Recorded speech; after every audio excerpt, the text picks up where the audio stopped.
Belum lama ini, saya ikut webinar dengan tema yang sangat menarik, OTT, Friend or Foe. Sebenarnya, barang apa OTT itu? Dan di webinar tersebut, saya baru mengerti apa itu OTT, yaitu over the top. Istilah yang lebih umum digunakan oleh regulator dan operator telekomunikasi. Dikarenakan sejak awal rezim net neutrality diperkenalkan di era internet yang mengabaikan kewajiban interkoneksi jaringan, maka istilah over the top muncul. Contohnya seperti Facebook, Google, YouTube, Shopee, Alibaba, dan lain-lain. Saat ini, pengakses internet melalui smartphone mencapai 171 juta orang, naik 317% dari tahun 2015 yang baru mencapai 54 juta orang. Dari 171 juta pengguna tersebut, 80%-nya adalah pengguna OTT. Dalam industri device, banyak OTT yang sudah tertanam sebagai pre-install sejak dari pabrik. Produsen device percaya bahwa beberapa jenis OTT akan menambah daya saing perangkatnya, sehingga meningkatkan penjualan.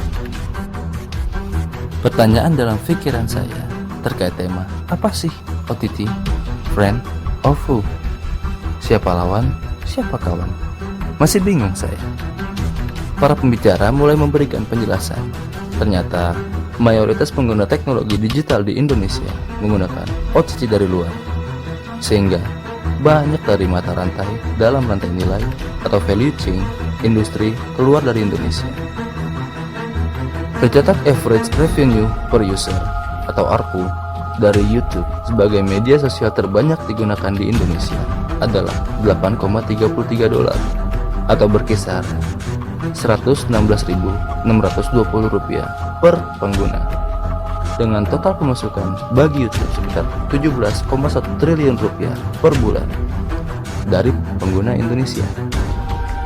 Sedangkan Facebook sebagai pemilik dari 3 media sosial terbanyak mencatat ARPU sebesar $6,18 atau Rp86.520 dengan total pendapatan Rp12,7 triliun per bulan bagi Facebook dari pengguna di Indonesia. Waduh, semakin saya tertarik mendengarkan webinar ini. Ternyata OTT itu banyak banget pendapatannya. Dan lagi-lagi, pertanyaan yang muncul di otak saya, apakah mereka berkontribusi untuk negara kita ini? Para pembicara mulai membahas terkait regulasi saat ini asimetris. Sementara, operator jaringan seringkali diatur secara ketat. Pesaing digital besar ini tidak memiliki kewajiban regulasi yang ketat. Dikarenakan sifatnya yang sangat cair dan global, maka OTT menikmati keuntungan yang luar biasa dalam hal bebas pajak di hampir semua negara. Sementara, operator tradisional harus membayar biaya hak penyelenggaraan atau BHP, pajak, dan Universal Service Obligation atau USO. Saat ini, mereka hanya dikenakan kewajiban memungut pajak PPN yang sebenarnya dibayar oleh para pelanggan. Pemerintah belum bisa mendapatkan pajak penghasilan dari kegiatan bisnis di Indonesia. Saat ini, ketimpangan posisi tawar operator jaringan Indonesia dengan OTT yang seluruhnya adalah pemain global atau asing sangatlah kontras.